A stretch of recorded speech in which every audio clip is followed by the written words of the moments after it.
안녕하세요. 정말 어이없는 이야기 좀 들어주세요. 한때는 온 세상이었던 아들에게 버려진 한 어머니의 이야기. 그리고 그 아들에게 하늘이 내려준 벌에 관한 이야기입니다. 저의 이름은 박순자입니다. 평생을 아들 하나만을 위해 살았던 이 땅의 흔한 어머니 중 한 명입니다. 남편이 일찍 세상을 떠나고 난 후 저의 삶의 목적은 오직 아들 김철수였습니다. 굳은 일이라도 마다하지 않았습니다. 남들이 저를 안쓰럽게 여길 때도 저는 아들의 성공이 곧 저의 행복이라 굳게 믿었습니다. 제가 가장 큰 희생을 했던 것은 아마 아들의 유학 자금을 마련했을 때일 것입니다. 허리가 끊어질 듯 고된 노동을 견뎌가며 평생 모은 돈을 아낌없이 아들에게 쏟아부었습니다. 그렇게 철수는 명문대에 진학했고 졸업 후에는 대기업 임원까지 승진했습니다. 저는 정말 기뻤습니다. 아들은 강남에 호화로운 대저택을 마련했습니다. 저는 아들 내외와 함께 살게 되었지만 그곳은 저희 집이 아니었습니다. 며느리 이현숙이는 저를 노골적으로 무시했습니다. 어머님, 제발 남들 앞에서 옛날 이야기 좀 하지 마세요. 촌스럽습니다. 며느리의 냉대 속에서 어느 날 밤 아들 철수가 저에게 냉정한 선언을 했습니다. 어머니, 죄송하지만 어머니는 더 이상 저희 집에 쓸모가 없습니다. 그 잔인한 새벽, 저는 아들 내외의 성화에 쫓기듯 짐을 싸야 했습니다. 아들은 제가 평생을 모아두었던 소액 재산 문서마저도 쓸데없는 종이 쪼가리라며 쓰레기통에 내던졌습니다. 저는 그 비정한 모습을 보면서 제가 평생을 바쳐 지켰던 아들이 결국 저를 배신했음을 깨달았습니다. 길거리로 내쫓긴 어머니의 손에는 아무것도 남아있지 않았습니다. 하지만 하늘은 모든 것을 보고 계셨다는 사실을 곧 알게 되었습니다. 어머니의 헌신을 발로 차버린 아들 김철수에게도 어느 날 갑자기 파멸의 그림자가 닥쳐왔습니다. 그가 쌓아 올렸던 성공과 명예가 한순간에 무너지는 위기가 닥치기 시작했습니다. 그의 회사에 비리가 터지고 아들이 가장 자랑스러워했던 모든 것이 벼랑 끝에 몰리는 순간이었습니다. 어머니, 죄송해요. 저 좀 살려주십시오.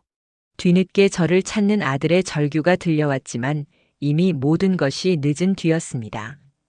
과연 순자는 저를 버린 아들을 용서했을까요? 그리고 하늘은 불효한 아들에게 어떤 무서운 벌을 내렸을까요? 이제부터 이 모든 사건의 전말을 숨김없이 들려드리겠습니다. 영상 보기 전에 이 억울함이 다른 사람들에게 널리 알리도록 구독, 좋아요 부탁드립니다. 영상 만드는데 정말 큰 힘이 됩니다. 박순자의 청춘은 30살 초반, 남편이 지병으로 세상을 떠났던 그 해에 멈추었습니다. 억장이 무너지는 슬픔이었지만 여사님께는 눈에 넣어도 아프지 않을 어린 아들 김철수가 있었습니다. 순자는 그때부터 오직 철수만을 바라보며 살았습니다. 남편의 빈자리를 채우려 순자는 손에 물말을 날 없이 일하셨습니다. 새벽에는 우유 배달을, 낮에는 식당에서 설거지를 하셨습니다. 밤에는 좁은 방에서 삭바느질을 하며 허리가 끊어지는 고통 속에서도 눈물 한 방울 흘릴 수 없었습니다. 아들의 학비와 꿈을 지켜주는 것이 순자의 유일한 삶의 이유였습니다. 그렇게 수십 년을 버티셨습니다. 가장 큰 고비는 철수가 유학을 가겠다고 했을 때였습니다. 순자는 그 꿈을 지켜주기 위해 주저없이 평생 모은 돈을 모두 털어 아들의 유학 자금으로 보내주셨습니다. 남은 돈은 한 푼도 없었지만 아들이 해외 명문 대학을 졸업하고 한국으로 돌아와 대기업 임원 자리까지 오르자 순자는 세상 그 누구보다 행복한 어머니가 되셨습니다. 아들 김철수는 어머니를 강남의 호화로운 대저택으로 모셨습니다. 이제 드디어 아들 옆에서 편안한 노후를 보낼 수 있겠구나 하고 순자는 생각하셨습니다. 하지만 그 행복은 오래가지 못했습니다. 며느리 이현숙은 노골적으로 시어머니를 불편해했습니다. 특히 순자가 고향에서부터 몸에 익은 사투리나 음식을 남기지 않고 깨끗하게 드시는 시골 습관을 지적하며 순자를 부끄러워했습니다. 어머님, 제발 사람들 앞에서 격 떨어지는 행동은 삼가 주시겠어요? 제가 창피해서 얼굴을 들 수가 없습니다. 며느리의 말은 비수처럼 순자의 가슴을 찔렀습니다. 자신이 아들의 성공에 걸림돌이 된다는 것을 깨닫는 순간이었습니다. 더 슬픈 것은 아들 철수마저도 며느리의 편을 들기 시작했다는 사실이었습니다. 어머니, 이제 좀 품위 있게 행동하세요. 그 말을 들은 순자는 피와 땀으로 일군 아들의 성공이 자신에게는 오히려 죄가 된 것 같았습니다. 김철수의 집은 강남의 초고층 아파트였습니다. 화려하고 넓은 거실의 창밖으로 보이는 야경은 아름다웠지만 순자에게는 낯선 세상의 모습일 뿐이었습니다. 그 집은 순자에게 평안한 쉼터가 되어주지 못했습니다. 순자는 그저 화려한 공간 속에 늙은 그림자처럼 느껴질 뿐이었습니다.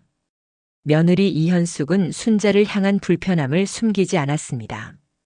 현숙이 순자에게 모욕을 주는 가장 공개적이고 악의적인 방법은 순자가 아끼는 낡은 물건을 버리는 것이었습니다. 어느 날 아침이었습니다. 순자가 고향에서부터 늘 사용하시던 손때 묻은 작은 목각 보석함을 현숙이 발견했습니다. 그 보석함은 순자가 젊은 시절 아들 철수의 유치원 졸업사진을 넣어두고 매일 보시던 유일한 추억의 물건이었습니다. 어머니, 이 구닥다리는 뭡니까? 저희 집 인테리어 다 망칩니다. 제가 몇 번을 말했습니까? 품위 있게 사세요. 제가 보는 앞에서 당장 버리겠습니다. 순자가 다급히 현숙을 붙잡았지만 현숙은 순자의 만류를 무시하고 보석함을 현관 밖 쓰레기통에 내던졌습니다. 순자는 며느리가 나가자마자 떨리는 손으로 보석함을 주워 먼지를 닦아냈습니다. 순자의 가슴에는 헌신했던 세월마저도 쓰레기처럼 취급당하는 기분이 들었습니다. 순자가 하루 종일 머물 수 있는 공간은 방 한 칸이 전부였습니다. 며느리가 친구들을 초대하여 파티를 열 때면 순자는 아예 방문을 닫고 침묵 속에 갇혀 지내야 했습니다. 순자가 그 소외감 속에서 유일하게 의지하며 몰래 숨겨두었던 안식처는 오랜 세월을 함께한 낡은 성경책이었습니다. 순자는 매일 밤 성경책을 펼치고 눈물을 흘리셨습니다.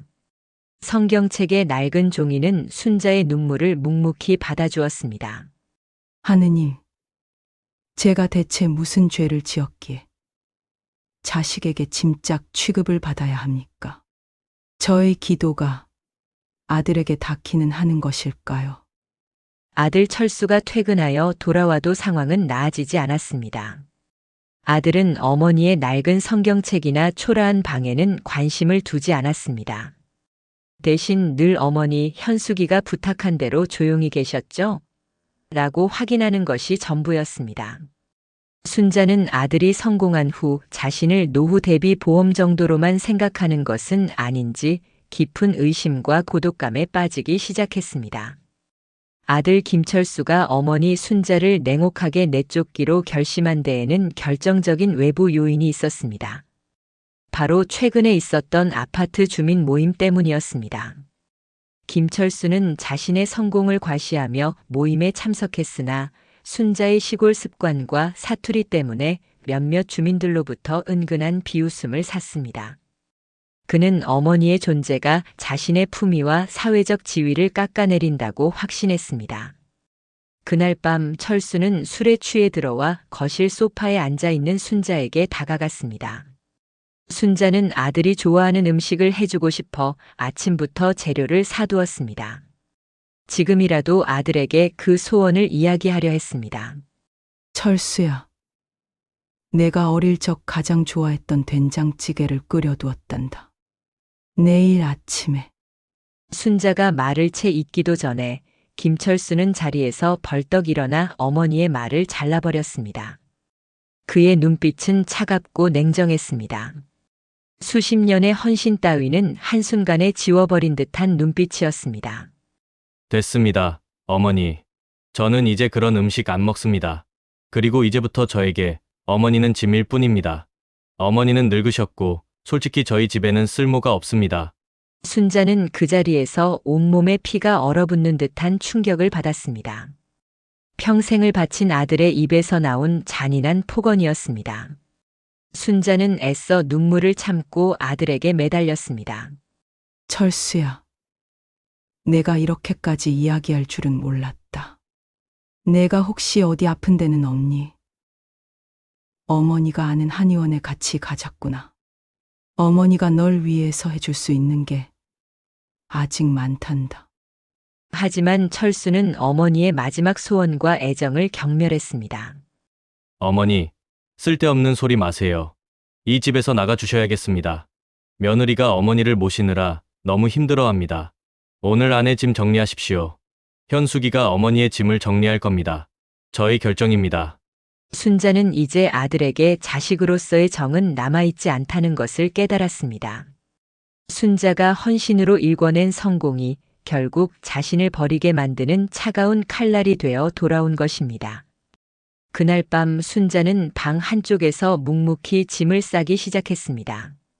수십 년의 세월이 담긴 순자의 짐은 아들이 마련해준 고급 아파트의 벽 앞에서 한없이 작고 초라해 보였습니다. 김철수와 이현숙은 그 모습을 보고도 아무렇지 않게 각자의 방으로 들어갔습니다. 순자는 그들의 무관심 속에서 처절하게 외로웠습니다. 순자의 절망은 이제 극한에 달했습니다. 순자는 밤새 짐을 정리했습니다. 아들이 나가라고 명령한 시간은 새벽이었습니다. 동이 트기도 전 김철수와 이현숙은 순자를 현관 밖으로 떠밀었습니다. 철수는 순자의 손에 돈 봉투 하나를 쥐어주며 형식적인 마지막 인사를 건넸습니다. 그 돈은 순자가 평생 모았던 돈에 비하면 턱없이 부족한 금액이었습니다. 순자의 작은 짐 속에는 남편의 유품인 낡은 시계가 있었습니다. 남편이 세상을 뜨기 전 순자에게 마지막으로 건넨 물건이자 순자의 고된 삶 속에서 유일하게 시간의 증인이 되어준 물건이었습니다. 순자는 이 시계를 품에 꼭 안았습니다. 이 시계만이 자신에게 여전히 가족이 남아있음을 증명하는 듯 했습니다. 순자는 갈 곳이 없었습니다. 어두컴컴한 새벽 거리에서 택시도 사람도 보이지 않았습니다. 순자가 가장 먼저 찾았던 낯선 곳은 어릴 적부터 순자가 마음속으로 의지했던 교회였습니다. 하지만 새벽의 교회 문은 굳게 잠겨 있었습니다. 순자는 차가운 철문 앞에 주저앉았습니다. 하느님, 제가 이렇게 헌신하며 살았습니다. 저에게는 이제 아들밖에 없었는데 그 아들마저 저를 버렸습니다. 이 문이 열리기만을 간절히 기도합니다. 순자는 낡은 코트 자락으로 눈물을 닦았습니다. 세상은 그녀에게 등을 돌려 믿었던 종교의 문마저 닫혀 있었습니다. 순자는 그 절망 속에서 문득 깨달았습니다. 자신이 의지해야 할 것은 물질적인 성공이나 타인의 자비가 아님을 말입니다. 순자는 다시 힘겹게 몸을 일으켰습니다. 아들에게서 받은 돈 봉투를 품속 깊이 넣고 순자는 인적이 드문 지하철역으로 향했습니다. 차가운 새벽 공기 속에서 순자는 자신이 세상에서 완전히 홀로 남겨졌음을 뼈저리게 느꼈습니다. 지하철역 입구에 도착했을 때였습니다. 순자는 쪼그려 앉아 지친 몸을 쉴 곳을 찾았습니다. 그때 저 멀리서 꾸부정한 허리를 한 노인이 손수레를 끌고 힘겹게 걸어오는 모습이 순자의 눈에 들어왔습니다. 그 노인은 폐지를 줍고 있었습니다. 순자는 그 노인의 모습에서 자신의 미래를 보는 듯했습니다. 춥고 배고픈 노년의 비참함이었습니다. 순자는 그 노인의 뒷모습을 보며 하염없이 눈물을 흘렸습니다. 그때 그 노인이 순자에게 다가왔습니다. 순자의 절망은 이제 곧 새로운 인연으로 이어지려 하고 있었습니다. 지하철역 입구. 박순자에게 다가온 노인은 정만복이었습니다. 그는 낡은 옷차림에 폐지 수레를 끌고 있었지만 눈빛만은 경영하고 인자함이 가득했습니다. 만복은 순자를 물끄러미 바라보며 조심스럽게 말을 건넸습니다. 어르신, 새벽부터 이렇게 찬 곳에 계시면 몸이 상합니다. 얼굴빛이 좋지 않으십니다.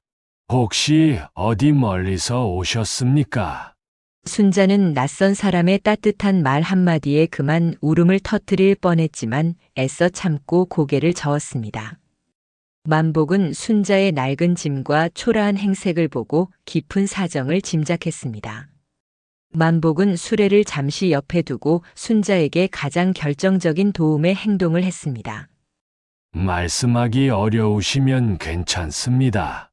하지만 배는 고프실 것입니다. 저와 함께 시장에 가서 따뜻한 국밥 한 그릇 드시고 이야기를 나누시지요. 제가 대접하겠습니다. 순자는 만복의 손에 이끌려 새벽 시장의 허름한 국밥집으로 갔습니다. 뜨끈한 국밥 한 그릇을 받아들자 순자는 왈칵 눈물을 쏟아냈습니다. 아들의 호화로운 저택에서 맛볼 수 없었던 진정한 온정이었습니다. 국밥을 드시는 순자에게 만복은 자신의 이야기를 먼저 꺼내며 순자의 경계를 풀었습니다. 저도 젊은 시절 아내를 먼저 보내고 홀로 이 세상을 살아왔습니다. 인생의 풍파가 참 모질지요. 만복의 진솔한 이야기에 순자는 조금씩 마음을 열었습니다. 순자는 자신의 사연 중 가장 결정적인 부분까지 모두 털어놓았습니다. 남편과의 사별 후 고생했던 이야기, 아들을 유학 보냈던 헌신, 그리고 마침내 아들 김철수에게 버려졌다는 충격적인 사실까지 순자는 숨김없이 이야기했습니다. 만복은 순자의 이야기를 듣는 내내 아무 말 없이 고개를 끄덕였습니다. 그의 눈은 분노보다는 깊은 연민과 슬픔으로 가득 차 있었습니다. 만복은 순자에게 조용히 휴지를 건네며 말했습니다. 어르신, 세상에는 돈으로는 살 수 없는 도리라는 것이 있습니다. 그 도리를 버린 자식에게는 반드시 하늘의 섭리가 찾아오게 되어 있습니다.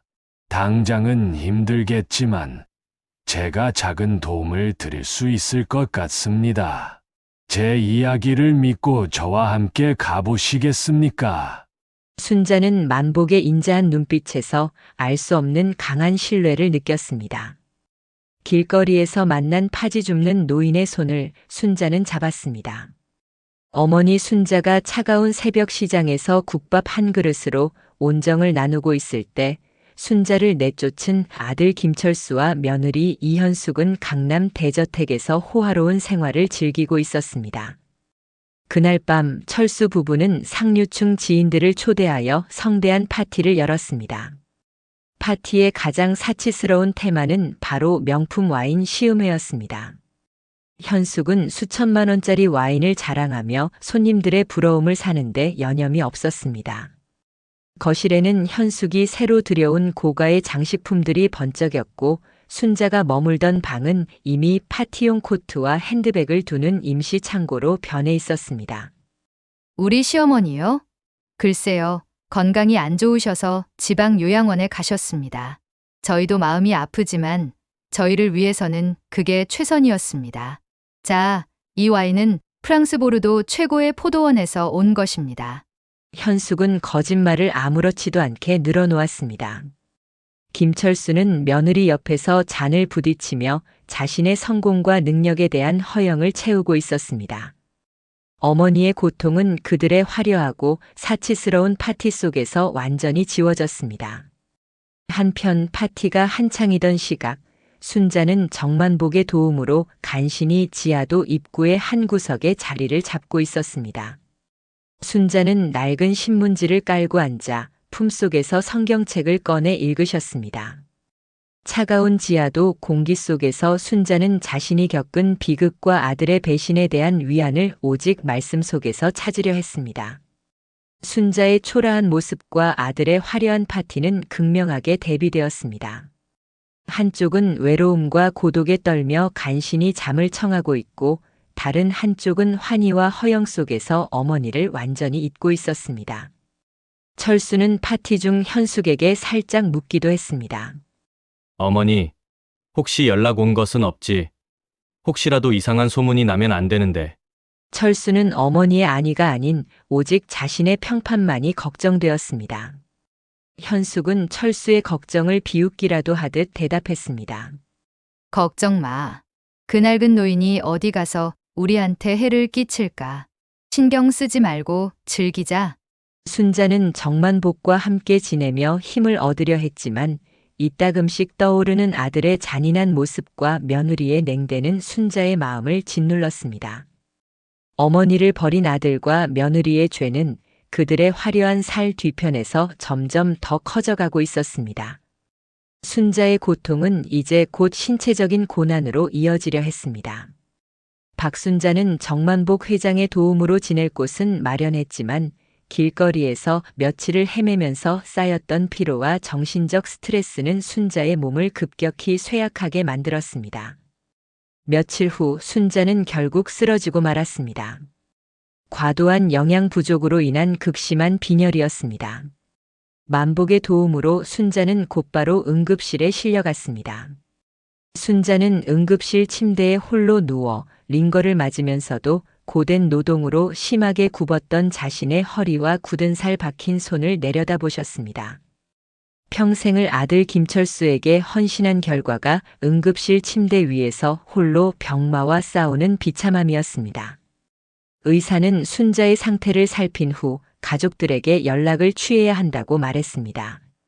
순자는 잠시 망설였습니다. 아들에게 연락하는 것이 두려웠습니다. 하지만 곧 순자는 용기를 내어 아들에게 메시지를 보냈습니다. 철수야. 엄마가 지금 병원에 있단다. 많이 아프지는 않으니 걱정 마라. 그래도 혹시 모르니 내 목소리라도 듣고 싶구나. 순자는 아들이 한시라도 빨리 자신의 메시지를 확인하기를 간절히 바랐습니다. 아들의 따뜻한 목소리 한마디가 순자에게는 무엇보다 절실한 위로였기 때문이었습니다. 하지만 몇 시간이 지나도록 철수에게서는 아무런 연락도 오지 않았습니다. 순자가 보낸 메시지는 읽지 않은 상태 그대로였습니다. 순자는 다시 한번 아들의 냉정함에 무너져 내렸습니다. 아들의 성공이 자신의 모든 것을 앗아갔다는 것을 뼈저리게 느꼈습니다.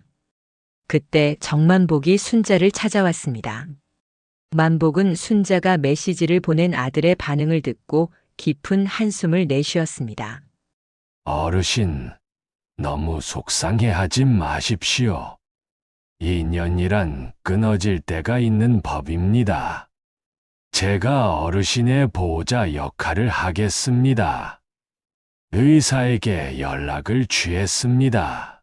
어르신은 이제 저에게 의지하십시오. 순자는 만복의 따뜻한 보살핌에 감사를 표했습니다. 만복은 순자에게 필요한 모든 입원 절차를 밟아주었습니다. 아들에게 버려진 고통 속에서 순자는 길에서 만난 낯선 이의 진정한 인간애를 경험하고 있었습니다. 순자는 병마와 싸우면서도 문득 자신이 아들에게서 빼앗긴 줄 알았던 작은 희망에 대해 생각하기 시작했습니다. 그 희망은 바로 아들에게도 말하지 않았던 비밀스러운 재산에 관한 것이었습니다. 병원에서 요양하는 동안 박순자는 문득 자신이 김철수의 유학 자금 외에 철수에게 절대 말하지 않았던 비밀스러운 소액 재산이 있다는 사실을 떠올리셨습니다.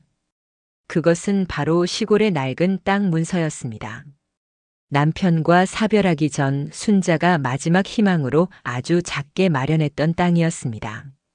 어느 날 밤 순자는 고열에 시달리며 깊은 잠에 빠졌습니다. 순자의 꿈속에는 과거에 살던 시골집이 생생하게 나타났습니다. 낡은 장롱, 오래된 이불, 그리고 그 옆에 놓여있던 작은 고서랍장이었습니다. 순자는 꿈속에서 그 서랍 깊은 곳에 땅 문서가 항상 보관되어 있었다는 것을 생생하게 기억해냈습니다. 순자는 잠에서 깨자마자 자신이 왜 그 소액 재산을 잊고 있었는지 깨달았습니다. 순자는 평생을 아들 철수의 성공만을 위해 살았기 때문에 자신을 위한 그 작은 땅의 존재를 완전히 잊고 있었던 것입니다. 순자는 옆에서 간호하고 있던 정만복에게 조심스럽게 시골 땅 문서 이야기를 꺼냈습니다. 만복은 순자의 이야기를 듣고 깊은 생각에 잠겼습니다. 어르신, 그 땅 문서를 아직 가지고 계십니까? 그것이 어르신에게는 마지막 희망이 될 수도 있습니다. 하지만 지금은 그 땅이 무슨 소용이 있겠습니까? 아들에게도 버려지셨는데. 순자는 고개를 저었습니다. 순자는 이 땅을 팔아 생활비를 마련하려는 생각이었습니다. 아들에게 더 이상 짐이 되지 않고 남은 여생을 조용히 마무리하고 싶다는 소박한 희망이었습니다. 하지만 순자의 속마음에는 또 다른 이유가 있었습니다. 만약 아들이 나중에라도 자신을 찾게 된다면 이 돈으로라도 아들을 돕고 싶다는 어머니의 미련과 헌신이 남아 있었던 것입니다. 만복은 순자의 속마음을 꿰뚫어 보고 있었습니다. 만복은 순자의 뜻을 존중하며 땅 문서를 찾아올 방법을 함께 고민하기 시작했습니다. 순자는 자신이 쫓겨날 때 김철수가 소액 재산 문서를 쓰레기통에 버렸다고 말했습니다. 만복은 그 쓰레기통이 아직 남아있을 리 없다고 판단했습니다. 두 사람은 순자가 이사를 오기 전 살았던 작은 전셋집에 땅 문서가 숨겨져 있을 가능성을 생각했습니다. 순자는 아들의 성공 때문에 그 집을 급하게 비워주고 왔던 것입니다. 순자는 만복에게 자신이 살던 곳의 주소를 알려주었고 만복은 의미심장한 미소를 지으며 순자의 땅 문서를 찾아보겠다고 약속했습니다. 어머니 순자가 병마와 싸우고 있을 무렵 아들 김철수는 자신의 인생이 벼랑 끝으로 향하고 있다는 것을 조금씩 느끼기 시작했습니다. 철수에게 닥친 가장 결정적인 회사 내부 위기는 바로 투자 실패 은폐였습니다.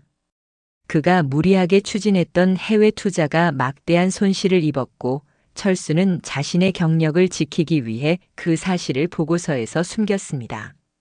그의 도덕성은 이미 어머니를 버리는 순간부터 무너지고 있었습니다. 회사 내부에서 소문이 돌기 시작했고 철수는 불안함에 떨었습니다. 하지만 며느리 이현숙은 남편의 위기에도 아랑곳하지 않았습니다. 현숙은 철수의 불안을 잠재우는 것이 아닌 가장 어리석은 낭비를 저질렀습니다. 그녀는 집을 담보로 무리하게 대출을 받아 해외 주식에 투자했습니다. 빨리 돈을 불려 남편의 위기를 막겠다는 생각이었지만 이는 오히려 철수 부부를 파멸로 이끄는 결과를 낳았습니다. 걱정 마. 주식은 무조건 올라 이 돈으로 당신 비자금 문제 해결해 줄 수 있어. 우리가 이렇게 살지 않으면 그 늙은 어머니처럼 길바닥에 나앉게 될 거야. 현숙은 철수의 위기를 어머니 순자와 비교하며 불안감을 증폭시켰습니다. 김철수는 어머니에게 죄책감을 느끼기보다 오히려 어머니처럼 될까봐 두려워했습니다. 그의 내면에는 탐욕만이 가득했습니다. 결국 철수가 은폐했던 투자 실패는 회사 감사팀에 발각되었습니다. 철수는 곧바로 대기 발령을 받았고 그의 성공 신화는 한순간에 무너져 내렸습니다. 며느리 현숙이 무리하게 투자했던 주식마저 폭락하면서 철수 부부는 막대한 빚더미에 앉게 되었습니다. 철수는 사태를 수습하기 위해 고군분투했지만 그를 돕는 사람은 아무도 없었습니다. 오히려 회사 동료들과 친구들은 그를 외면했습니다. 철수는 그제야 자신이 과거 어머니에게 얼마나 냉혹했는지 아주 잠깐 떠올렸습니다. 하지만 그의 후회는 진심이 아니었습니다. 어머니를 찾아가 용서를 빌기보다는 어머니의 소액 재산이라도 빼앗아 위기를 막으려는 탐욕이 앞섰습니다. 그는 비로소 하늘의 벌이 자신에게 다가오고 있음을 어렴풋이 느꼈습니다. 아들 김철수의 회사와 가정이 파국으로 치닫고 있을 때 어머니 순자는 정만복 회장의 도움으로 퇴원하여 그의 거처에 머물고 있었습니다. 만복은 순자의 시골 땅 문서가 순자가 살던 전셋집에 안전하게 보관되어 있음을 확인했습니다. 순자는 땅 문서의 가치가 얼마인지 알 수 없었지만 이 재산으로 아들 철수를 돕고 싶다는 강한 헌신의 증명을 결심했습니다.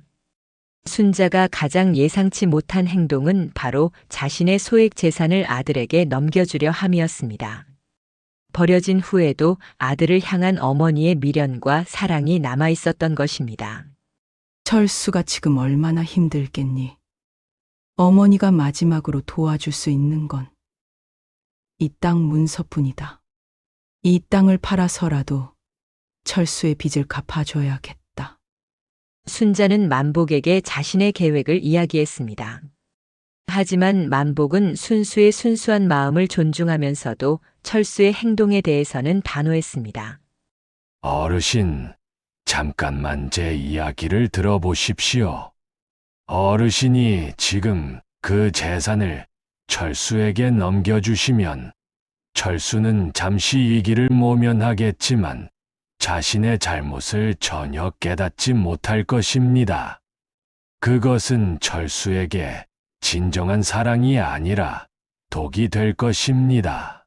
만복은 순자에게 결정적인 대안을 제안했습니다. 그것은 바로 재산으로 아들을 벌하는 계획이었습니다. 재산을 철수에게 넘겨주는 대신 만복이 순자의 재산을 이용하여 철수에게 극도의 절망을 맛보게 하여 자신의 죄를 깨닫게 하자는 계획이었습니다.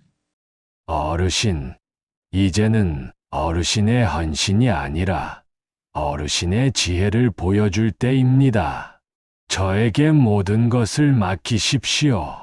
철수가 자신의 도리를 버린 대가를 치르게 될 때 비로소 그는 어머니의 소중함을 알게 될 것입니다. 이것이 진정한 하늘의 섭리입니다. 순자는 깊은 고민에 빠졌습니다. 어머니의 사랑과 심판 사이에서 갈등했습니다. 하지만 결국 순자는 아들이 참된 인간이 되기를 바라는 마음으로 만복의 제안을 받아들였습니다. 순자는 눈물을 닦으며 자신의 모든 것을 정만복에게 맡겼습니다.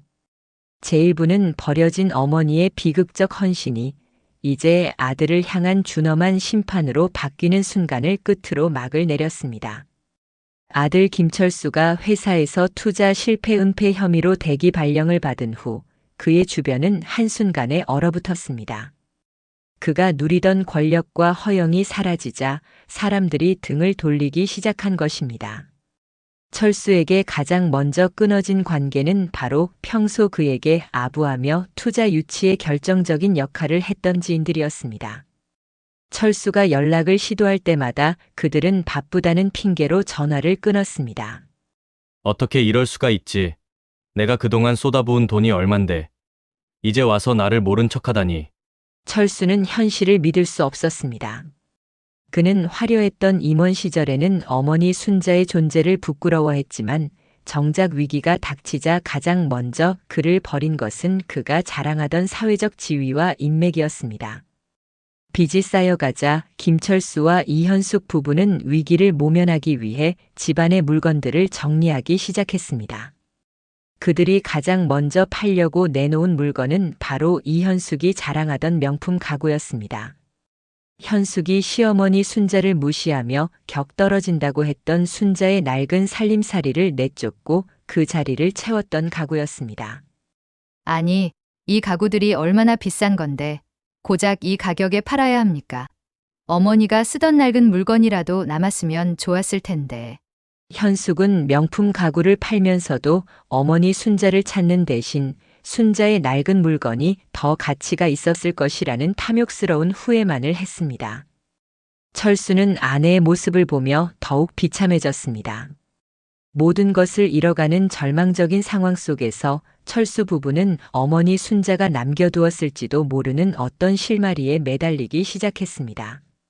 순자의 존재는 그들에게 재산이라는 희미한 희망으로만 남아 있었습니다. 철수는 자신이 어머니를 내쫓을 때 어머니에게서 빼앗은 것이 무엇인지 떠올리려 애썼지만 그 기억조차 명확하지 않았습니다. 그들의 탐욕은 이제 과거 어머니가 가졌을 소액 재산을 향해 불길처럼 타오르기 시작했습니다. 김철수와 이현숙 부부는 쌓여가는 빚과 압류 위협에 시달리며 집안의 모든 재산 목록을 뒤지기 시작했습니다. 그들은 한때 어머니 순자가 머물렀던 작은 창고 방까지 샅샅이 뒤졌습니다. 순자가 낡았다는 이유로 쓰지 못하게 했던 그 방이었습니다. 며느리 이현숙이 방을 정리하다가 낡은 서류철 하나를 발견했습니다. 서류철 안에는 순자의 이름으로 된 오래된 문서들이 들어 있었습니다. 현숙은 그중 먼지가 잔뜩 묻은 시골 땅 문서를 발견하고는 코웃음을 쳤습니다. 이런 시골 땅 문서가 아직도 남아 있다니. 정말 격떨어지는 물건들만 모았네. 이걸 팔아서 뭘 해? 김철수는 문서를 유심히 살펴보았습니다. 그는 어머니 순자에게 시골 땅 문서의 존재를 듣지 못했습니다. 순자는 평생을 아들의 성공에 집중했기에 자신의 소액 재산에 대해 한 번도 입 밖에 낸 적이 없었기 때문이었습니다. 철수는 어머니의 말을 애초에 들으려 하지 않았기에 그 존재를 알 수 없었습니다. 철수는 지푸라기라도 잡는 심정으로 그 낡은 땅의 주소를 인터넷 지도에 검색했습니다. 처음에는 아무것도 나오지 않았습니다. 하지만 그는 포기하지 않고 지자체 사이트를 뒤졌습니다. 그곳에서 철수는 놀라운 사실을 발견했습니다. 그 땅이 최근 대규모 개발 지역으로 지정되어 엄청난 금액으로 수용될 예정이라는 공고였습니다. 철수는 심장이 터질 듯이 뛰었습니다. 어머니에게 버려졌던 낡은 땅 문서가 이제 자신들의 파멸을 막아줄 구원자처럼 느껴졌습니다. 이현숙은 남편의 흥분한 모습을 보고 상황이 심상치 않음을 직감했습니다. 현수가 우리가 살았다. 이 땅이 엄청난 금액으로 바뀐단 말이야. 어머니한테 버림받았던 그 땅이. 철수 부부는 어머니를 향한 죄책감이나 미안함보다는 탐욕의 불길에 휩싸였습니다. 그들은 당장 어머니를 찾아 땅 문서를 확실히 확보해야 한다고 입을 모았습니다. 순자의 존재는 이제 그들에게 생명줄 그 자체가 되었습니다. 그들은 어머니의 행방을 쫓기 시작했습니다. 김철수와 이현숙은 땅 문서의 진위를 확인하기 위해 한달음에 지자체 개발공사 사무실로 찾아갔습니다. 철수는 낡은 문서를 내밀며 땅의 가치를 문의했습니다. 담당자는 낡은 땅 문서를 건네받고는 컴퓨터로 자료를 확인했습니다. 담당자의 얼굴에 놀라움이 역력했습니다. 이 땅이 맞습니다. 하지만 잠시만요. 혹시 소유주가 박순자 씨가 맞습니까? 이 땅은 저희가 예정했던 것보다 훨씬 더 높은 가치로 책정될 것입니다. 이곳은 수년 내에 신도시 개발의 핵심 지역으로 확정되었습니다. 담당자는 놀라움을 감추지 못했습니다. 철수와 현숙은 그 자리에서 아연실색했습니다. 그들이 상상했던 소액의 보상금이 아니었습니다. 수백억 원대에 달하는 황금의 땅이었습니다. 허허벌판이 그들의 파멸 직전에 나타난 기적의 구원자였습니다. 철수가 땅의 실제 가치를 알게 되었을 때 그의 첫 번째 행동은 어머니 순자의 안위를 묻는 것이 아니었습니다. 그는 현숙에게 조용히 속삭였습니다. 현수가, 이 땅은 절대 누구에게도 알려서는 안 돼. 특히 어머니에게 말이야. 어머니가 이 땅을 현금화하기 전에 우리가 빨리 어머니를 찾아야 해. 재산을 숨기자. 우리가 살 길은 이것뿐이야. 그들의 탐욕은 하늘을 찔렀습니다. 그들은 순자가 버려진 후 겪었을 고통이나 슬픔에는 관심이 없었습니다. 오직 땅 문서를 이용하여 자신들의 위기를 모면하고 호화로운 생활을 유지하려는 꿈뿐이었습니다. 김철수는 바로 어머니를 찾아 나설 계획을 짰습니다. 그가 어머니를 찾으려는 목적은 용서를 비는 것이 아닌 순자의 명의로 된 재산을 강탈하는 것이었습니다. 어머니를 버린 죄를 뉘우치기는커녕 어머니의 마지막 남은 재산마저 탐내는 극도의 불효를 저지르려 했습니다. 하늘은 이 모든 탐욕을 묵묵히 지켜보고 계셨습니다. 철수 부부의 파멸은 이제 피할 수 없는 운명이 되었습니다. 김철수는 황금의 땅을 확보해야 한다는 탐욕에 불타올라 어머니 순자를 찾아 나섰습니다. 철수는 어머니가 가진 것이라고는 낡은 짐밖에 없을 것이라고 생각했기에 어머니가 있을 만한 빈민가나 지하철역 부근을 전전했습니다. 철수가 가장 먼저 저질렀던 잘못된 행동은 어머니가 있을 만한 빈민가를 찾아가 소리치며 위협하는 것이었습니다. 그는 노숙자들에게 돈을 뿌리며 어머니의 행방을 캐물었고 그 과정에서 자신의 오만한 본성을 여과 없이 드러냈습니다. 박순자라는 늙은 여자 못 봤소. 어디 구석에 숨어 있을 게 뻔해. 빨리 말해. 이 돈 다 가지고 싶지 않소. 철수의 모습은 어머니를 찾는 아들이 아니라 재산을 강탈하려는 폭력배와 다를 바 없었습니다. 한편 며느리 이현숙은 남편에게 어머니를 찾되 절대 땅 문서를 먼저 언급하지 말라고 조언했습니다. 여보, 어머니를 만나면 눈물을 보이며 무릎 꿇고 용서를 비세요. 그리고는 건강 걱정만 하세요. 어머니가 마음이 약해질 때까지 기다렸다가 나중에 명예 이전을 부탁해야 합니다. 절대 땅 이야기는 먼저 꺼내지 마세요. 어머니가 눈치채시면 끝장입니다. 그들의 행동은 철저히 계산적이었고 순자에 대한 진정한 미안함은 조금도 없었습니다. 오직 재산을 빼앗기 위한 연극이었습니다.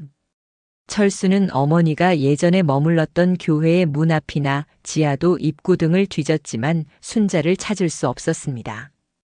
순자는 마치 연기처럼 사라진 듯 했습니다.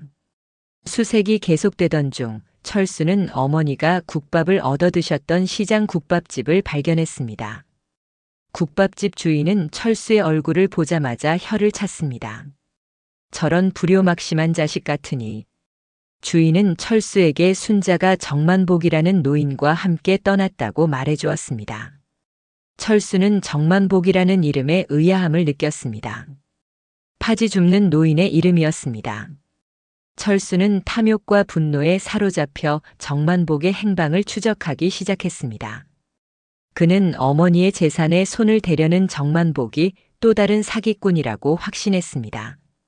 김철수는 정만복의 행방을 찾기 위해 시골의 개발공사 사무실 주변을 맴돌았습니다. 그는 어머니 순자의 땅 문제로 읍사무소를 방문했다가 벽에 걸린 지역 유지들의 사진 앞에서 걸음을 멈췄습니다. 그곳에는 정만복의 얼굴이 중앙에 크게 걸려 있었습니다. 철수는 충격을 받았습니다. 사진 속의 정만복은 폐지 수레를 끌던 초라한 모습이 아니었습니다. 정장 차림의 그는 지역을 대표하는 막대한 재력가이자 지역 거부였습니다. 그가 바로 정만복 회장이었습니다.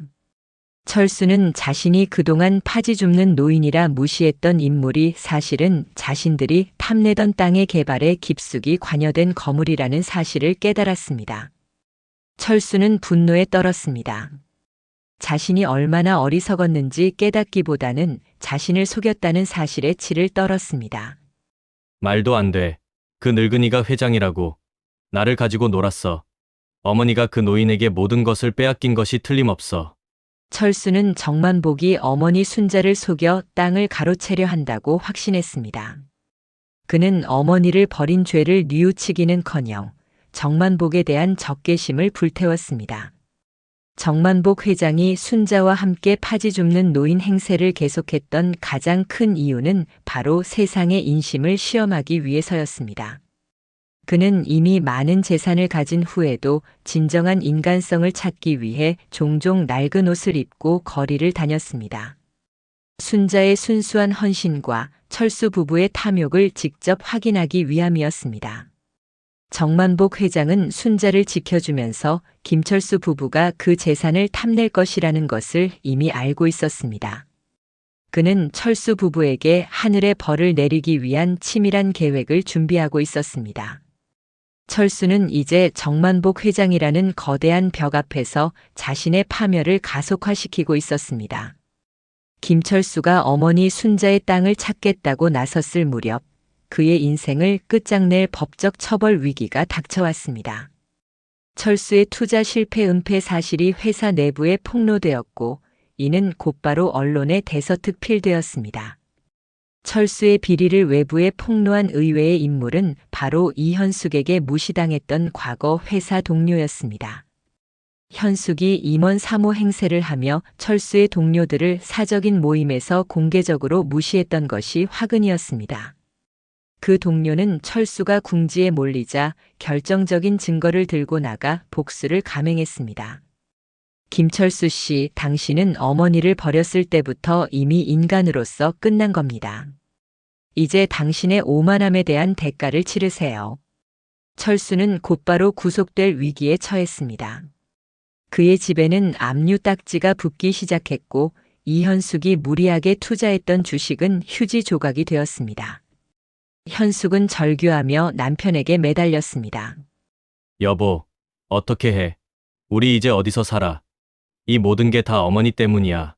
벼랑 끝에 몰린 철수는 모든 책임을 현숙에게 돌리며 가장 비참한 말을 던졌습니다. 당신도 마찬가지야. 당신의 사치와 허영 때문에 내가 이 지경이 된 거 아니야. 당신도 이제 어머니처럼 필요 없을 줄 알았다. 철수는 아내에게 어머니를 내쫓을 때와 똑같은 논리를 적용했습니다. 쓸모가 없으면 버려지는 것이었습니다. 그의 삶의 철학은 결국 자신에게 부메랑이 되어 돌아왔습니다. 현숙은 남편의 말에 충격을 받고 주저앉았습니다. 그들의 부부 관계는 파탄에 이르렀습니다. 철수는 자신이 한 일에 대한 진정한 대가를 치르게 되었습니다. 어머니를 버린 죄는 단순히 돈을 잃는 것을 넘어 모든 것을 잃는 파멸로 이어졌습니다. 순자의 땅 기부는 아들에게 돈을 주는 대신 아들에게 인간의 도리라는 가장 귀한 가치를 깨닫게 하려는 어머니의 마지막 심판이었습니다. 철수 부부는 이제 정말로 모든 것을 잃고 길바닥에 나앉게 되었습니다. 순자의 비극적 헌신이 이제 아들의 파멸이라는 하늘의 벌로 완성되었습니다. 김철수는 모든 것을 잃었습니다. 그는 도망칠 곳을 찾았지만 세상의 인심은 과거 어머니 순자를 향했던 자신의 냉정함과 똑같았습니다. 철수가 가장 비참하게 외면당했던 장소는 바로 자신이 임원이었던 회사 앞이었습니다. 철수는 마지막으로 회사 동료들을 만나 도움을 청하려 했습니다. 하지만 회사 경비원은 그를 막아섰습니다. 김철수 씨, 당신은 이제 출입 금지 명단에 올라 있습니다. 더 이상 회사에 오지 마십시오. 과거 철수에게 굽실거리던 회사 동료들은 철수를 보고도 못 본 척 고개를 돌렸습니다. 그들의 눈빛에는 경멸과 조롱이 가득했습니다. 철수는 그 자리에서 주저앉아 자신이 과거 어머니에게 얼마나 냉정하게 등을 돌렸는지 생생하게 경험했습니다. 며느리 이현숙 역시 비참했습니다. 그녀는 친구들에게 돈을 빌리러 다녔지만 초라해진 모습의 친구들은 그녀를 무시하고 외면했습니다. 현수가, 내가 그동안 우리한테 했던 말들이 기억이 나니? 내 남편 때문에 우리도 피해를 봤어. 내 초라해진 모습을 보니 내가 불쾌하다. 돈은 못 빌려주겠다. 현숙은 과거 자신이 순자에게 던졌던 모욕적인 말인 격 떨어지는 행동을 다른 사람으로부터 똑같이 듣는 상황에 처했습니다. 그녀의 사치스러운 삶은 한순간에 무너졌습니다. 그들이 누리던 모든 것은 허영이었고 진정한 관계는 하나도 없었습니다. 철수와 현숙은 이제 정만복 회장에게 마지막 희망을 걸었습니다. 그들이 가진 유일한 재산인 어머니의 시골 땅을 이용해 이 위기를 벗어나야만 했습니다. 철수는 어머니에게 용서를 빌기보다는 어머니에게 남아있을 인간적인 정을 이용하여 땅 문서를 빼앗을 계획을 세웠습니다. 그들은 자신들이 어머니에게 얼마나 큰 죄를 지었는지 깨닫지 못하고 여전히 탐욕에 사로잡혀 있었습니다. 김철수와 이현숙이 어머니 순자를 찾아 나섰을 때 이미 모든 상황은 순자와 정만복 회장의 계획대로 움직이고 있었습니다. 순자는 만복 회장의 도움을 받아 가장 예상치 못한 법적 조치를 취했습니다. 순자는 자신의 유일한 재산인 시골 땅을 사회복지재단에 기부하겠다고 공표했습니다. 이 사실은 지역 신문을 통해 작은 기사로 보도되었습니다. 철수 부부는 이 기사를 보고 경악했습니다. 그들이 모든 것을 걸었던 황금의 땅이 한순간에 사라지는 순간이었습니다. 말도 안 돼. 기부라니. 그 늙은이가 우리 재산을 뺏어갔어. 정만복 그 노인에게 속은 게 분명해.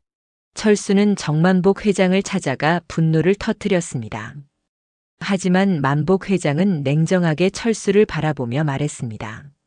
김철수 씨, 그 땅은 순자 어르신의 것입니다. 어르신이 당신에게 주지 않고 착한 일에 쓰시겠다고 결정하셨습니다.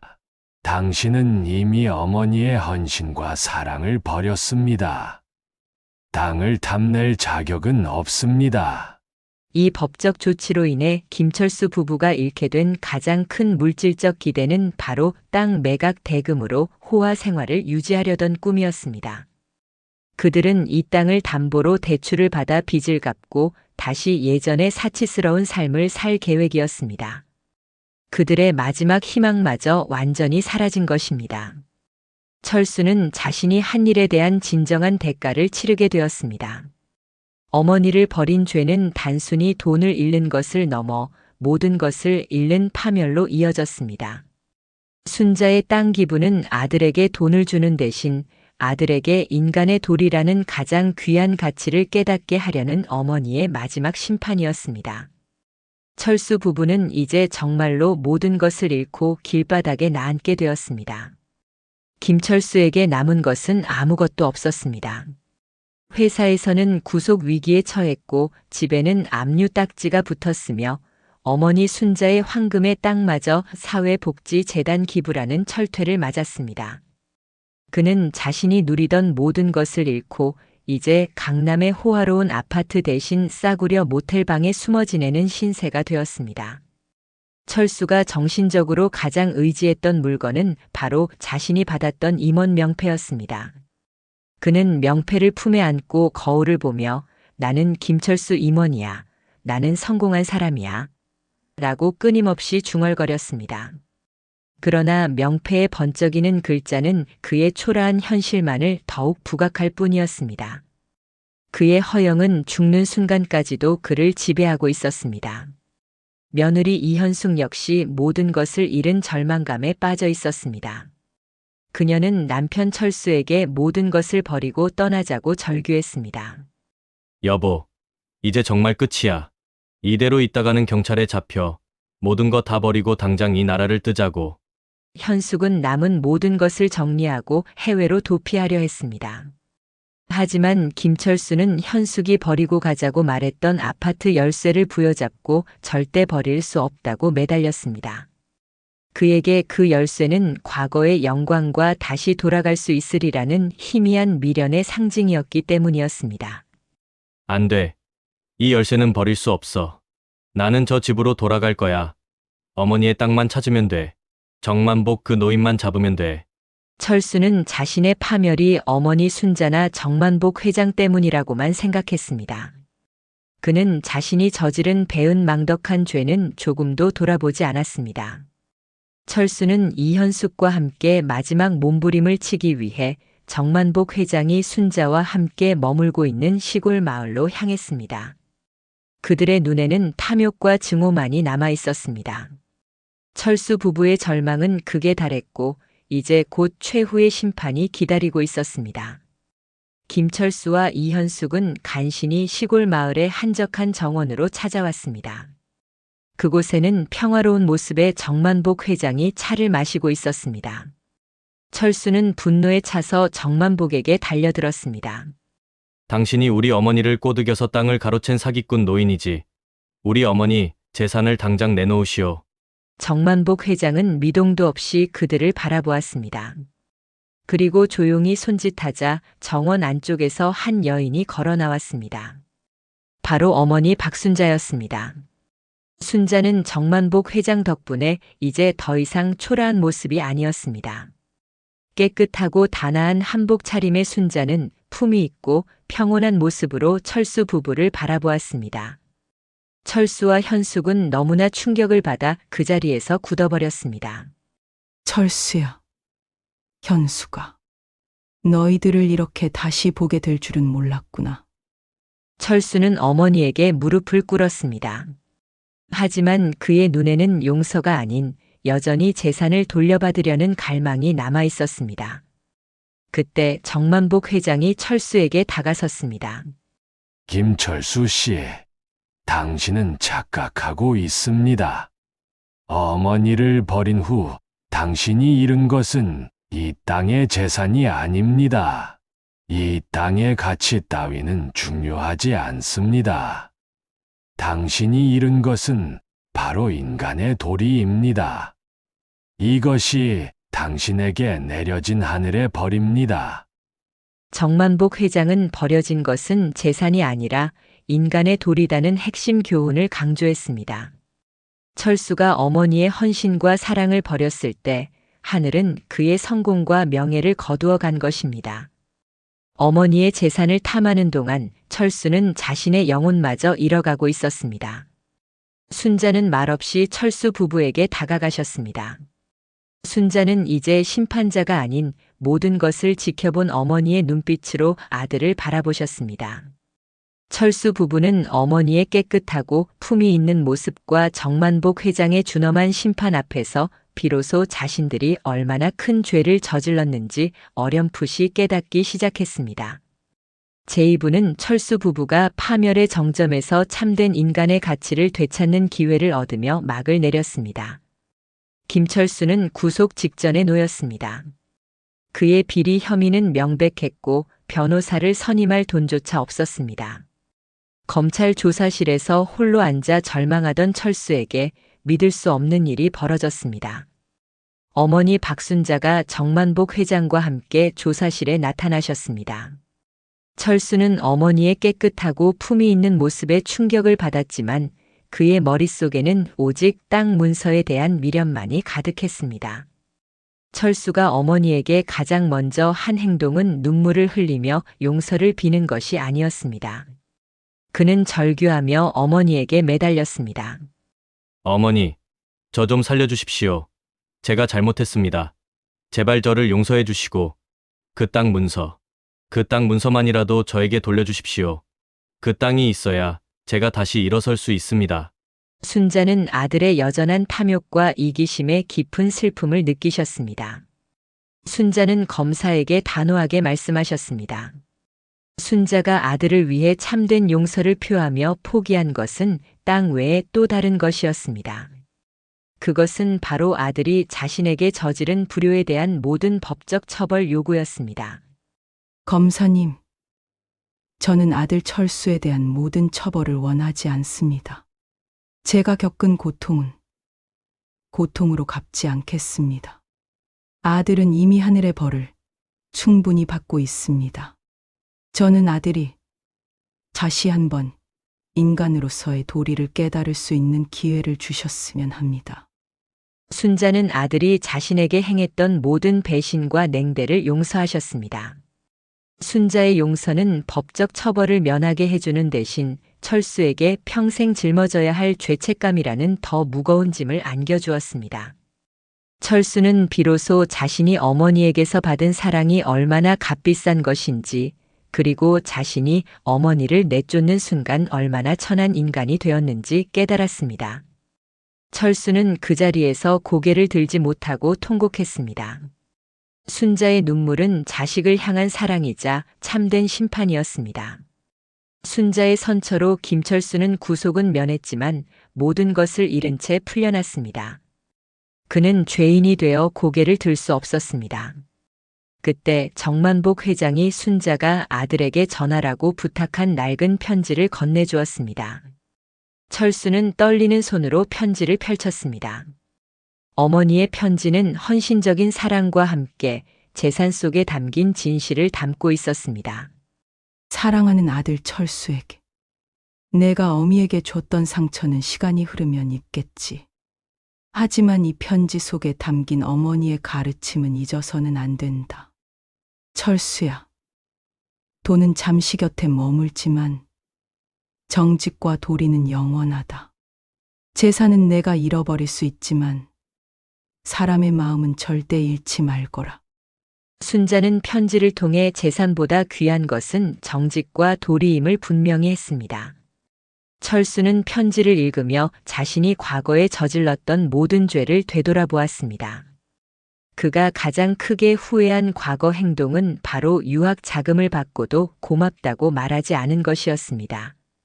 어머니의 헌신을 당연하게 여겼던 자신의 오만함과 무관심이 모든 불행의 시작이었음을 깨달았습니다. 철수는 자신이 어머니를 내쫓았을 때 어머니가 평생 모은 돈과 문서들을 쓰레기처럼 취급했던 순간을 떠올렸습니다. 그의 눈에서는 비로소 진심으로 회개하는 눈물이 쏟아져 내렸습니다. 그는 자신의 탐욕 때문에 어머니의 사랑을 잃었고 이 벌은 돈을 잃는 것보다 훨씬 고통스러웠습니다.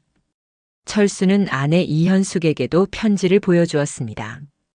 현숙은 어머니의 용서와 사랑 앞에서 자신의 사치와 허영이 얼마나 어리석었는지 깨달았습니다.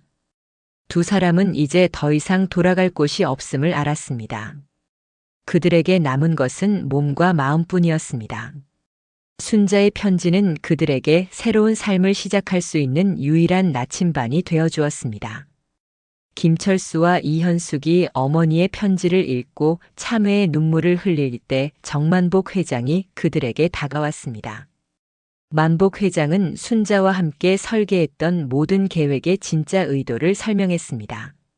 철수 씨, 당신의 어머니는 당신을 벌하고 싶었던 것이 아닙니다. 당신이 참된 인간이 되기를 바랐습니다. 그래서 제가 순자 어르신을 대신하여 땅을 기부함으로써 당신에게 마지막으로 두 번째 기회를 주기로 했습니다. 정만복 회장이 철수에게 주려 했던 두 번째 기회의 구체적인 형태는 철수에게 빚을 갚을 수 있는 작은 일자리를 제공하는 것이었습니다. 회장은 자신의 회사와 관련된 건설 현장의 막노동을 제안했습니다. 순자의 땅을 되찾기 위해 재산을 탐했던 철수에게 그 땅과 관련된 가장 고되고 정직한 노동을 경험하게 하려 한 것입니다. 철수는 그 제안을 듣고 고개를 숙였습니다. 그는 더 이상 불평하거나 재산을 탐내지 않았습니다. 회장님, 저는 이제 돈을 원하지 않습니다. 어머니의 사랑을 배신한 죄를 갚고 제 손으로 정직하게 땀 흘려 일하고 싶습니다. 어떤 일이든 시켜주십시오. 정만복 회장은 철수의 눈빛에서 진심으로 눈물을 흘리고 용서를 빌었을 때 비로소 하늘의 벌은 끝났다고 선언했습니다. 벌은 파멸이 아닌 깨달음을 위한 과정이었기 때문입니다. 만복 회장은 현숙에게도 작은 일을 제안하며 부부가 함께 용서받고 새 삶을 시작할 수 있는 길을 열어주었습니다. 순자의 헌신과 만복 회장의 지혜가 합쳐져 김철수 부부는 비로소 인간의 도리를 되찾을 기회를 얻었습니다. 이현숙은 남편 김철수와 함께 시골 마을로 내려왔습니다. 과거에 화려했던 명품과 사치스러운 생활은 모두 사라졌습니다. 현숙은 작은 식당의 주방 보조로 새로운 삶을 시작했습니다. 뜨거운 불 앞에서 고된 노동을 하면서도 현숙은 과거의 허영을 후회하며 묵묵히 일했습니다. 현숙은 그 일에서 보람을 느끼기 시작했습니다. 자신이 직접 끓인 국밥 한 그릇이 누군가에게 따뜻한 위로가 된다는 사실이 명품 가방을 들고 허세를 부리던 때보다 훨씬 값지다는 것을 깨달았기 때문입니다. 더욱 놀라운 변화는 현숙의 습관에서 나타났습니다. 현숙이 과거에 자신이 모욕했던 어머니의 시골 습관 중 하나를 스스로 따라 하게 된 것입니다. 바로 시장에서 고향 사투리를 쓰는 사람에게 친절하게 대하는 상황이었습니다. 과거에는 촌스럽다고 무시했던 사투리가 이제는 힘든 삶을 살아가는 사람들의 따뜻한 언어로 들렸던 것입니다. 제가 얼마나 어리석었을까요?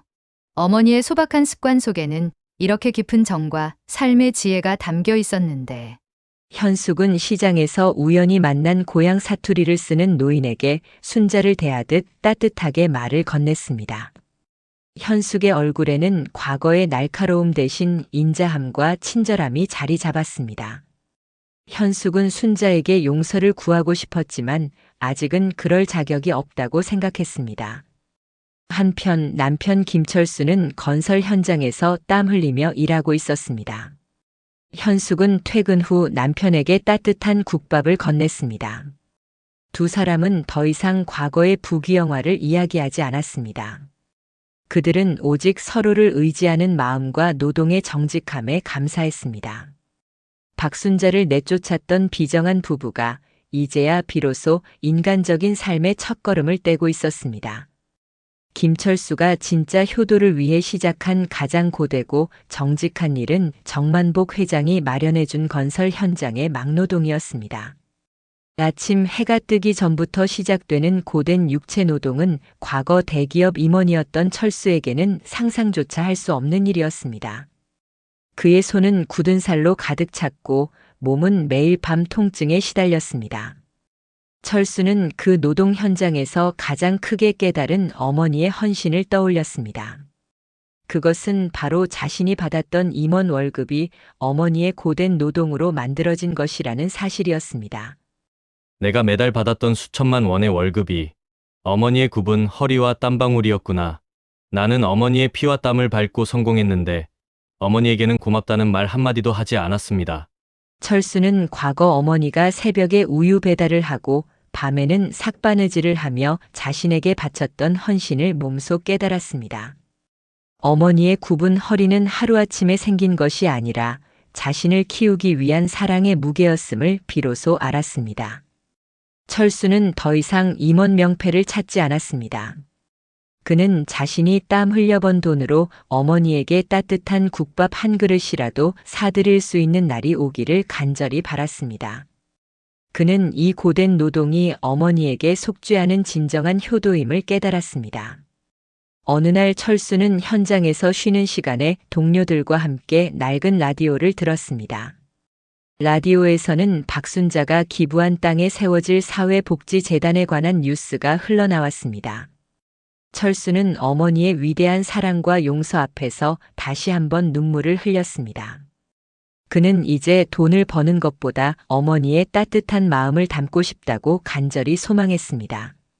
철수 부부의 새 삶은 정직과 참회라는 단단한 토대 위에 놓이기 시작했습니다. 박순자는 아들 김철수 부부가 땀 흘려 일하며 새 삶을 살고 있다는 소식을 정만복 회장으로부터 전해 들으셨습니다. 순자는 이제 복수심이나 원망 대신 평화로운 안식을 찾으셨습니다. 순자가 정만복 회장과 함께 시골 마을에 마련한 작고 소박한 보금자리는 노인들을 위한 쉼터였습니다. 순자가 기부한 땅을 기반으로 만복 회장이 설립한 재단에서 운영하는 곳이었습니다. 순자는 그 쉼터에서 자신보다 더 외롭고 힘든 노인들을 보살피며 봉사의 기쁨을 누리셨습니다. 순자가 정만복 회장에게서 받은 가장 큰 정신적 위로는 바로 순자의 헌신을 인정해 줌이었습니다. 만복 회장은 순자의 고생과 희생을 절대로 낡은 것으로 치부하지 않았습니다. 순자 어르신, 당신의 헌신은 이 세상의 어떤 재산보다도 귀한 것입니다. 당신이 흘린 땀방울이 지금 이 쉼터를 만들었습니다. 당신은 진정한 영웅이십니다. 만복 회장은 순자의 사투리와 시골 습관을 오히려 칭찬했습니다. 그 소박함과 진실함이 순자의 가장 큰 매력이라고 말했습니다. 순자는 아들에게 격 떨어진다는 소리를 들었던 모든 것이 이제 다른 사람들에게는 온정과 신뢰로 다가온다는 것을 깨달으셨습니다. 어느 날 순자는 쉼터에서 봉사를 하다가 창밖을 바라보셨습니다. 그곳에는 김철수와 이현숙이 낡은 옷차림으로 쉼터의 마당을 청소하고 있었습니다. 철수 부부는 순자에게 다가올 엄두조차 내지 못하고 멀리서 봉사를 하고 있었던 것입니다. 순자는 조용히 그들의 모습을 지켜보셨습니다. 그들의 얼굴에는 과거의 오만함 대신 땀과 정직함이 어려 있었습니다. 순자는 아들이 진정으로 인간의 도리를 되찾았음을 아셨습니다. 이제 화해의 때가 다가오고 있었습니다. 몇 년의 시간이 흘렀습니다. 김철수와 이현숙은 여전히 시골에서 정직하게 일하고 있었습니다. 그들의 몸은 고됐지만 마음은 평온했습니다. 정만복 회장의 배려로 순자와 철수 부부는 함께 살지는 못했지만 가끔 봉사활동을 통해 멀리서 서로의 모습을 볼 수 있었습니다. 어느 가을날 순자의 생일이 다가왔습니다.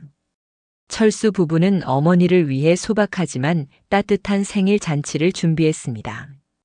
과거 호화로운 파티를 열었던 이현숙은 이제 손수 시장을 돌며 정성껏 음식을 마련했습니다. 철수 부부가 가장 정성껏 준비한 음식은 바로 과거 철수가 거부했던 어머니의 된장찌개였습니다. 어머니의 손맛을 흉내내기 위해 그들은 수없이 많은 연습을 거쳤습니다. 생일 잔치 자리에는 정만복 회장과 쉼터의 노인들, 그리고 철수 부부가 함께 앉았습니다. 철수는 떨리는 목소리로 어머니에게 잔을 올렸습니다. 어머니, 제가 철없던 시절 어머니를 모욕하고 버렸습니다. 제가 저지른 죄는 평생 갚을 수 없습니다. 하지만 이제야 깨달았습니다. 어머니의 사랑이 제 삶의 전부였습니다. 저에게 다시 살 기회를 주셔서 감사합니다. 철수의 진심 어린 한마디에 순자는 눈물을 보이셨습니다. 순자는 굽은 손으로 아들의 거친 손을 잡으셨습니다. 철수 부부는 눈물을 흘리며 어머니의 발 앞에 무릎을 꿇었습니다. 이현숙도 과거의 오만함을 사죄했습니다. 어머님, 저의 어리석은 허영을 용서해 주십시오. 이제야 어머니의 삶이 얼마나 위대했는지 깨달았습니다. 순자는 아들 부부를 따뜻하게 안아주셨습니다. 그들의 화해의 식탁에는 산의 진미 대신 정직한 노동의 땀과 참된 가족의 사랑이 가득했습니다. 과거의 화려함은 사라졌지만 그들은 비로소 진정한 행복을 찾았습니다. 순자는 아들이 재산을 잃는 대신 인간의 도리를 얻었음에 감사하셨습니다. 순자는 아들 김철수 부부의 변화를 보시며 평화로운 나날을 보내셨습니다. 순자는 이제 아들 부부가 자신에게 진정한 효를 행하고 있음을 아셨습니다. 그들의 효는 물질이 아닌 진심에서 우러나온 행동이었습니다. 순자는 어느 날 아들 부부를 곁에 부르셨습니다. 순자가 아들 부부에게 진정한 효의 의미로 남긴 가장 중요한 가르침은 돈이 아니라 마음이 중요함이었습니다. 순자는 자신의 마지막 순간이 다가오고 있음을 아셨습니다. 정만복 회장과 아들 부부 그리고 쉼터의 노인들이 순자의 곁을 지켰습니다. 순자는 평화로운 미소를 지으셨습니다. 순자가 마지막으로 행복한 미소를 지으며 바라본 것은 바로 자신이 기부한 재단이 성장한 모습이었습니다. 그녀의 땀과 헌신이 수많은 노인들에게 평안을 선물하는 열매가 되었기 때문입니다. 순자는 아들 부부에게 마지막 축복을 남기고 편안하게 눈을 감으셨습니다. 순자의 삶은 비록 아들에게 버려지는 비극으로 시작되었지만 참된 용서와 사랑으로 가장 위대한 효를 완성하는 감동적인 결말을 맺었습니다. 어머니 박순자를 떠나보낸 후 김철수와 이현숙은 슬픔에 잠겼습니다. 하지만 그 슬픔은 과거의 회한이 아닌 어머니의 가르침을 이어가겠다는 새로운 헌신으로 승화되었습니다. 철수 부부는 어머니의 유지를 받들어 정만복 회장의 재단에서 봉사활동을 시작했습니다. 철수는 건설 현장의 경험을 살려 재단 건물의 보수와 관리를 맡았고 현숙은 쉼터의 식사를 책임지는 주방 보조 일을 이어갔습니다. 철수는 더 이상 돈을 쫓지 않았습니다. 그는 어머니가 가장 소중하게 생각했던 낡은 성경책을 물려받아 매일 밤 성경책을 읽으며 어머니의 사랑을 되새겼습니다. 어머니, 제가 뒤늦게 깨달은 사랑을 이제야 실천합니다. 어머니가 제 삶의 전부였습니다. 어머니의 가르침대로 이제 남들에게 봉사하며 살겠습니다. 이현숙 역시 과거의 사치스러운 옷 대신 단정하고 소박한 옷차림을 유지했습니다. 그녀는 이제 시장에서 고향 사투리를 쓰는 노인들을 만나면 먼저 다가가 안부를 묻는 따뜻한 사람이 되어 있었습니다. 철수 부부는 어머니를 잃었지만 그 빈자리를 나눔과 봉사로 채워나갔습니다. 그들의 삶은 과거의 호화로운 생활보다 훨씬 가난했지만 그들의 영혼은 부유했습니다. 철수 부부는 이제 자신들의 자식들에게도 어머니 순자의 위대한 사랑과 헌신, 그리고 인간의 도리를 가장 중요한 유산으로 가르쳤습니다. 그들의 헌신은 어머니의 사랑을 뒤늦게 깨달은 참된 효의 완성이었습니다. 세월이 흘러 김철수 부부는 어머니 순자의 뜻을 이어받아 정만복 회장과 함께 순자 재단의 운영에 깊숙이 관여했습니다. 그들의 삶은 과거의 파멸에서 벗어나 하늘의 축복을 받은 새로운 삶이었습니다. 그 축복은 물질적인 풍요가 아닌 마음의 평화와 정직한 노동의 기쁨이었습니다. 순자의 이야기는 시니어 오디오북 채널을 통해 전국에 퍼져나갔습니다. 이 이야기는 돈이 아니라 마음이 중요함을 알려주는 영원한 교훈이 되었습니다. 감사합니다.